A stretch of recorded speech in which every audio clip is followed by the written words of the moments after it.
every single time we do a video on Enphase Energy, ticker symbol ENPH.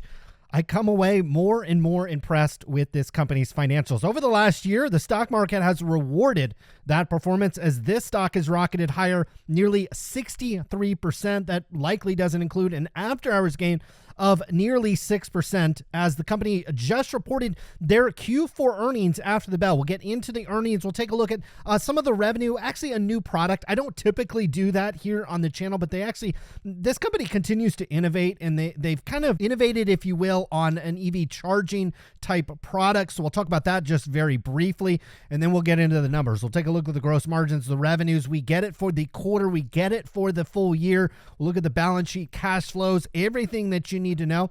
And then we'll come over here and look at this just absolutely sensationally beautiful stock chart that has been following a just textbook technical pattern really over the last more than a year or so. So we'll talk about where it is in that technical pattern and if you can come in here and continue to buy this stock as we've pretty much recommended since we've started covering this stock. The Q4 numbers came in, revenue coming in at $724 million. That was 75% growth year over year, and it beat expectations by over $21 million.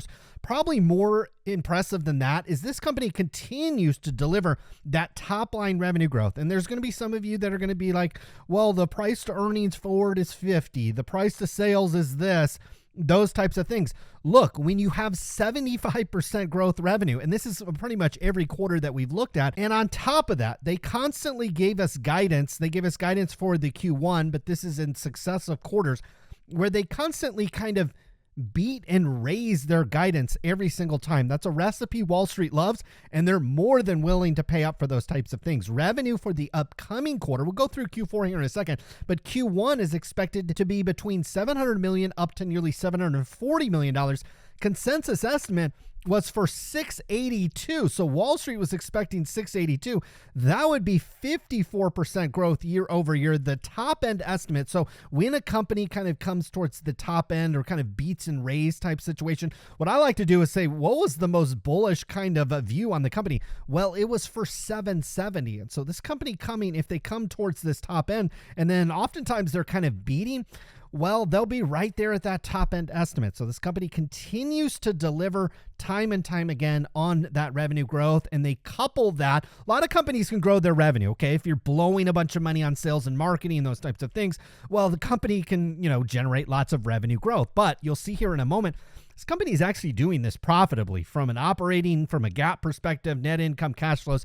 Everything's looking relatively good. What I also like about this company is they have a leading market position. And I kind of came to know this company when I put solar on my roof several years ago here on my house and realized this company actually has a pretty dominant position in kind of the smaller component parts inside of solar. Really makes solar panels work relatively efficiently. They're continuing to innovate on top of this idea. They have batteries which are similar to the battery packs that Tesla is trying to get out to market, but have a difficult time fulfilling because they're selling so many cars. They don't have as much capacity as maybe they would like, but interesting product here, a bi-directional EV charging. So what this is going to allow you to do is obviously take solar power, charge your car with it, but then maybe potentially at night, you're going to be able to pull that energy back out of your car. Maybe let's say your power goes out or something like that.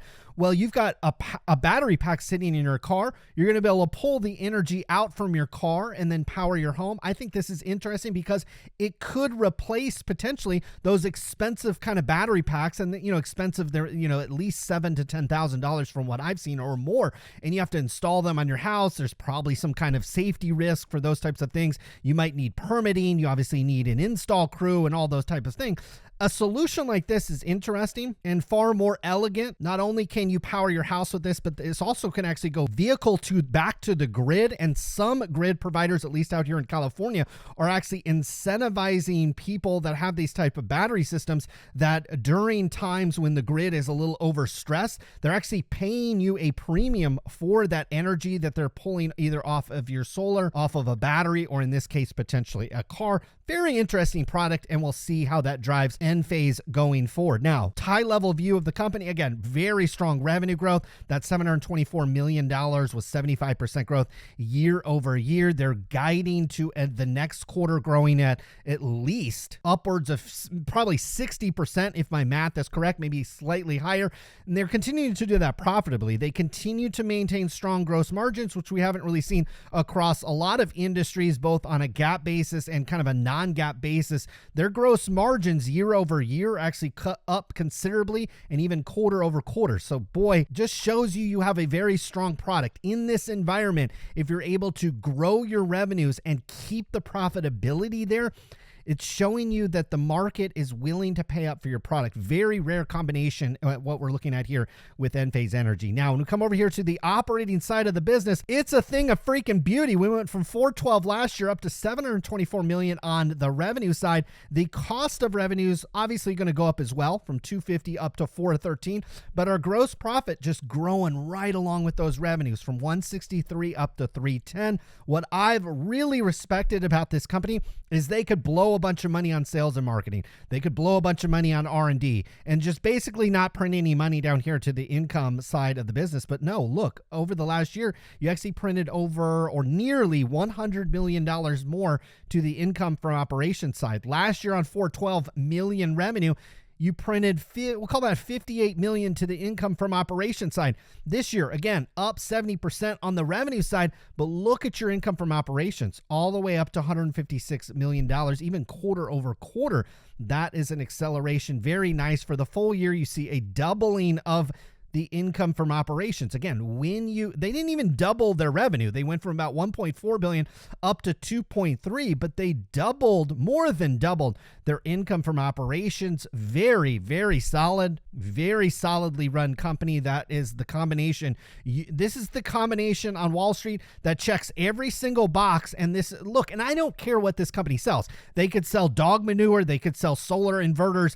I don't really care. Wall Street loves this. High revenue growth with profitability, growing it and having it pass through to the bottom line.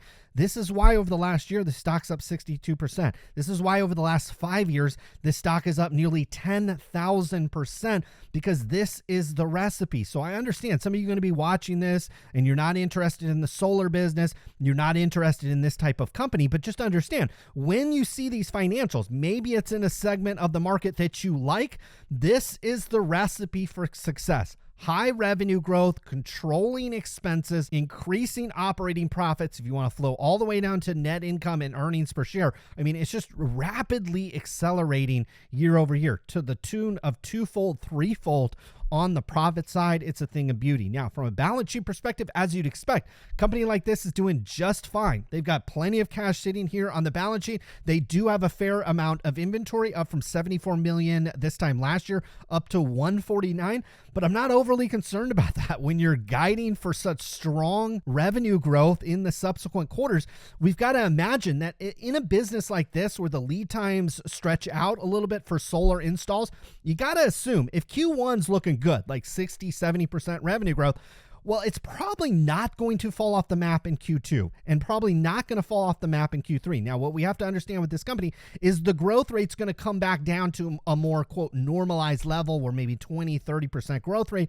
So again, we'll talk about that when we get over to the technical segment. You still got to buy this one at a good price, because the growth rate is going to slow, but the recipe is still here for a very profitable business. In terms of total liabilities over this company, just 2.3 billion. Now, we're talking about all the liabilities for the entire company, including some debt that is non-current.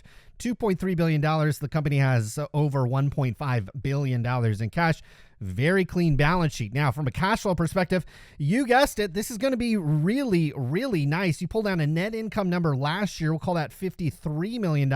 Again, that went up nearly $100 million year over year to $153 million. Now, stock-based compensation is going to look pretty nice over at this company. Last year, at 37, boom, all the way up to 63. I don't mind when you're growing your top line 75% and you're beating and raising quarter after quarter after quarter for investors. And on top of that, stock's up 10,000% over the last 5 years. Over the last year, up 63%. This company has delivered, so the executives and the employees really should benefit as well. You see year over year stock-based compensation pretty much has doubled. The times I have problems with this is when the stock isn't performing, when the executives aren't controlling costs, when they are not delivering for shareholders.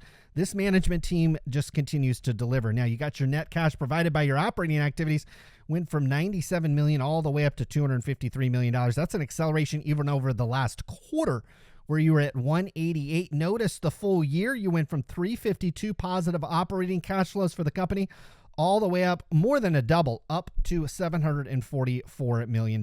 Now, even more impressively than that, purchase of property, plant, and equipment over the last year actually went down from $52 million down to $46 million. So you actually lowered CapEx on doubling of your net cash, more than doubling your net income. Everything at this company just checks literally every single box that you'd want it to check. They didn't do a lot from a financing perspective in the quarter or really the full year. Now, the stock chart still looking good. Your opportunity to buy from a technical perspective appeared just a couple of weeks ago or a week or two ago when you bounced off this level of support down here at 204. It was a level of support underneath the stock. It was coupled by this green line, which is kind of our upper trend line, kind of on the low end.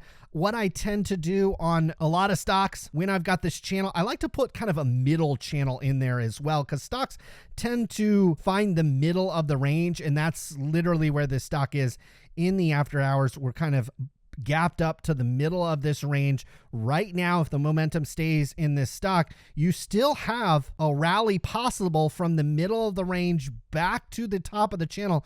That would be a 20 to 25% run. Shorter term focused investors or ones that want to mitigate their risk a little bit, this is the area where you'd want to peel off some or all of your shares that you purchase with. Enphase is up here at the top of the channel. Anytime this stock has gotten to the top of the channel over the last year, it has sold off back to the bottom of the channel. But until these numbers start to turn the other direction, every time this stock is really at the middle or bottom of this channel, it can be a buying opportunity, and you can be aggressive depending on where it is setting up. We just applaud this management, applaud this company. It is clearly continuing to hit on all cylinders, and we'll have the pleasure of coming back here in about 3 months and reviewing the financials again. We rarely see stocks perform like this. And when you do, the worst thing most investors do is start making excuses why they actually shouldn't invest, when